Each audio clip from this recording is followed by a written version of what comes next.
2022 সালের 2 এপ্রিল মহারাষ্ট্রের বিভিন্ন স্থানে আকাশ থেকে অনেক টুকরো এসে পড়েছিল। একটি বিশাল গোলাকৃতির ধাতব পিণ্ড ছিল মহাকাশ থেকে পৃথিবীর পৃষ্ঠে ঢুকে পড়া বস্তুগুলোর সঙ্গে।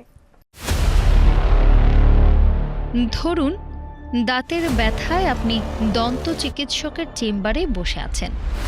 এমন সময় আক্ষরিক অর্থেই আকাশ থেকে একটা জ্বলন্ত ধাতব পাত ছাদ ফুটো করে ঢুকে পড়ল অতর্কিতে। অথবা গ্রামের শান্ত পরিবেশে দুদিন থাকতে গিয়েছেন, আবারও আকাশ ফুঁড়ে এক বিশাল আকৃতির জ্বলন্ত ধাতব পিণ্ড আছড়ে পড়ল মাটিতে। ওজন প্রায় 500 কিলোগ্রাম, ব্যাস 8 ফুট। কষ্ট কল্পনা নয়, কিন্তু দুটি ঘটনাই বাস্তব। প্রথমটি আমেরিকার পূর্ব টেক্সাস এলাকায় ঘটনা।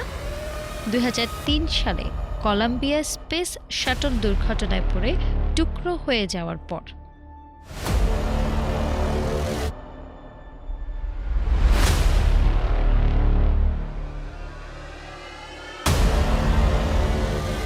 দ্বিতীয়টি মাত্র কয়েকদিন আগেই ঘটল কেনিয়ার রাজধানী নাইরোবি থেকে মাত্র 50 কিলোমিটার দূরে এক গ্রামে।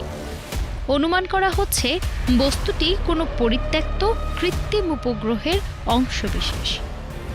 The area local should not be scared. It is a part of a space object which is in form of a ring, a metallic ring, possibly from a rocket separation stage. ভারতেও এমন ঘটনা ঘটেছে। 2022 সালের 2 April মহারাষ্ট্রের বিভিন্ন স্থানে আকাশ থেকে অনেক টুকরো টাকরা এসে পড়েছিল। একটি বিশাল গোলাকৃতির ধাতব পিণ্ডও ছিল মহাকাশ থেকে পৃথিবীর পৃষ্ঠে ঝুঁকে পড়া বস্তুগুলোর মধ্যে। জানা গিয়েছে সেটি একটি চীনা রকেটের তৃতীয় দশার অংশবিশেষ।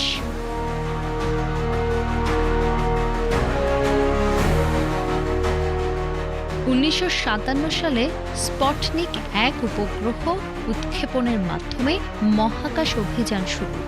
এরপর থেকে গত 70 বছরে কমবেশি 56,000 কৃত্রিম উপগ্রহ বা সমতুল্য বস্তু পৃথিবীর চারদিকে নানা কক্ষপথে ঘুরছে। এর অর্ধেকেরই ব্যবহারযোগ্যতা ফুরিয়েছে, ফলে সেগুলো পরিত্যক্ত অবস্থাতেই ঘুরে চলেছে। আবার ছোট বড় নানা দুর্ঘটনায় উদ্ভূত বিভিন্ন আকারের বস্তু আছে তালিকায়।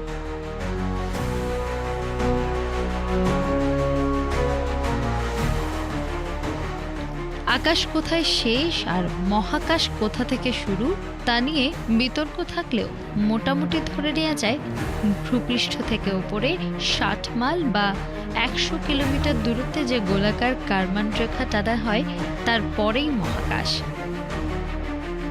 পৃথিবীকে ঘিরে নানা কক্ষপথে বিভিন্ন দেশের উপগ্রহ ঘুরছে।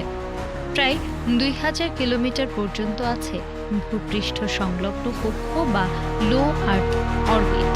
এর ওপর 35,000 কিলোমিটার অবধি মধ্যম শ্রেণীর কক্ষ, আর তার উপরে 42,000 কিলোমিটার পর্যন্ত ভূসমলয় ও অন্যান্য উচ্চ কক্ষগুলো। বিভিন্ন দেশের মহাকাশ সংস্থাগুলোর সমীক্ষা অনুযায়ী আনুমানিক 14,000 উপগ্রহ এই মুহূর্তে ভূপৃষ্ঠের কাছের কক্ষগুলোতে ঘুরছে। নাসার বিজ্ঞানী ডোনাল্ড জে কেসলার 1978 সালে একটি গবেষণাপত্র প্রকাশ করেন। সহলেখক বার্টন জি কুরপ্যাল মহাকাশে আবর্জনা কী হারে বাড়ছে এবং মানব সভ্যতার অস্তিত্বের পক্ষে তা কতটা বিপজ্জনক হয়ে উঠছে তার ভবিষ্যৎ চিত্র তুলে ধরা হয় এই নিবন্ধে। পারমাণবিক শক্তি বিকাশে নিউক্লিয় বিভাজনের ক্ষেত্রে এক থেকে বহু বিক্রিয়া ঘটানোয় বিশেষ ভূমিকা নেয় চেন প্রক্রিয়া বা ক্যাসকেডিং। ঠিক একই রকমভাবে মহাকাশে ভাসমান নানা বস্তুর সংঘর্ষ হলে চেন প্রক্রিয়া গুরুত্বপূর্ণ হয়ে উঠতে পারে বলে অনুমান করা হয়। এমন হতে পারে পৃথিবীকে ঘিরে এই সব নানা আকারের আবর্জনা মেঘের মতো একটি বলয় তৈরি করে দৃশ্যমানতা কমিয়ে দেবে। গ্র্যাভিটি সিনেমার একটি দৃশ্যে দেখা যায় রাশিয়ার ছোড়া মিসাইল একটি পরিত্যক্ত উপগ্রহের ওপরে আঘাত করার সময় চেন প্রক্রিয়ায় বহু উপাংশ তৈরি হয়। যদিও বাস্তবে এমন কেসলার প্রভাব অনুঘটিত হওয়া অনেক সময় সাপেক্ষ ব্যাপার, কয়েক দশক লাগতে পারে।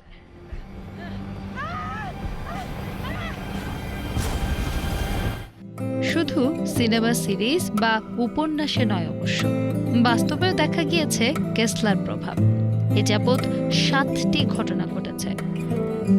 2009 সালে 10 ফেব্রুয়ারি সাইবেরিয়ার আকাশে মাটি থেকে 776 কিলোমিটার উপরে একটি আমেরিকান যোগাযোগ উপগ্রহ ইরেডিয়াম 33-কে মুখোমুখি ধাক্কা মারে একটি রাশিয়ান মিলিটারি উপগ্রহ কসমস 2251।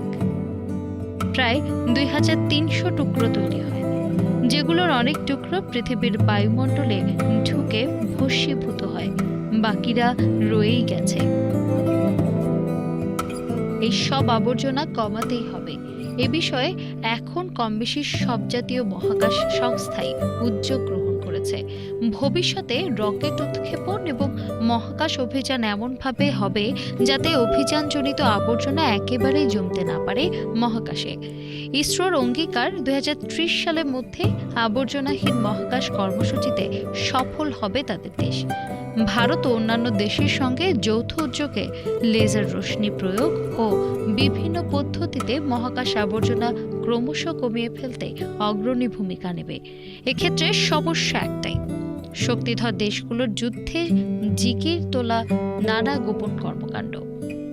যেমন সম্প্রতি একটি অ্যান্টি স্যাটেলাইট পরীক্ষা 2007 সালে চীনের ফেং ইউন 1C উপগ্রহ ভেঙে টুকরো টুকরো করা হলে মহাকাশে আবর্জনা হঠাৎ বেড়ে যায় বহুলাংশে, প্রায় 25%। এক্ষেত্রে ওইসব রাষ্ট্রের সদিচ্ছা এবং সক্রিয়তা মানবজাতির পক্ষে একমাত্র আশা।